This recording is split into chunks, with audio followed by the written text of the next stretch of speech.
Hey, everybody, it's Alan, and I hope that you are doing well.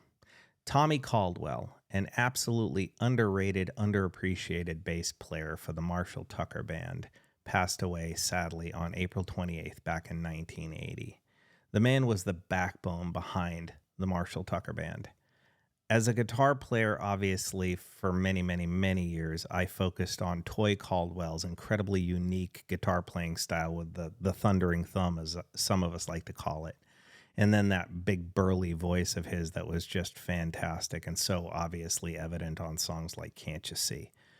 But Tommy Caldwell and his blending of different bass playing styles was really sort of the unsung hero of the band. And honestly, you could mark the day he passed away as sort of a turning point for the band. And, depression set in, and unfortunately, they just never really came back with the same kind of ferocity they had before Tommy's passing.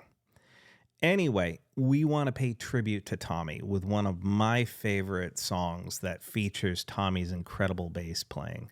Again, sort of shuffling between different bass playing styles in this one song called Southern Women.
I mean, the thing about Tommy Caldwell is, again, he was such a fine bass player. And he reminds me a lot of Barry Oakley in the sense of he can play the traditional sort of southern rock vein of things that follows the melody of the guitar just absolutely perfectly. But that seamless shift from that style into sort of the walking bass line jazz blues vamp that goes on in the middle of that song is just absolutely flawless, going into it and then jumping back out of it into sort of the traditional, again, sort of southern rock follow the guitar melody style of bass playing. And it's it's a shame that his name doesn't get passed around or bantered around as often as somebody like Barry Oakley. You know, I mean, Barry Oakley passed away 8 years prior to well, a few years anyway, prior to Tommy Caldwell's passing. And I don't know. I don't know why people choose one over the other or rank one over the other or talk about one more than the other. I mean, it's not like, you know, Dwayne Allman and Dickie Betts are, well, they are talked about a little bit more, I would say, than say Toy Caldwell is as a guitar player. And the Allman Brothers did have more radio hit singles than the Marshall Tucker Band did. But that doesn't really, in my opinion, it shouldn't really have an impact on sort of their legacy and their name. I understand why it would, but there's, you know how I feel about the popularity contests of radio airplay and, you know, record charts and stuff like that. I mean, I hate hit singles. It's not that I hate them. It's just when they get overplayed, they kind of drone in my head and it drives me a little crazy. And I don't know, you know, I wish Tommy Caldwell would get his just dues in regards to being talked about as a great musician, because he really truly was. And, you know, it's a tragedy that he passed away. I mean, it was a senseless car accident. His car hit a parked car, and, you know, he lost his life because of it. So I guess that just goes to show, you know, keep your eyes on the road. Anyway, I didn't mean to spin off on that one. I hope you all enjoyed this. Listen to a little bit of Marshall Tucker today, and you know, go back and revisit some of their other stuff other than just Can't You See, and listen to some great Southern rock and enjoy the bass playing of the late great Tommy Caldwell. With that said, hope you all enjoyed this. Please feel free to leave a comment in the comment section below. We can talk about it further. Just know that I appreciate all of you, and I wish you well. Take care.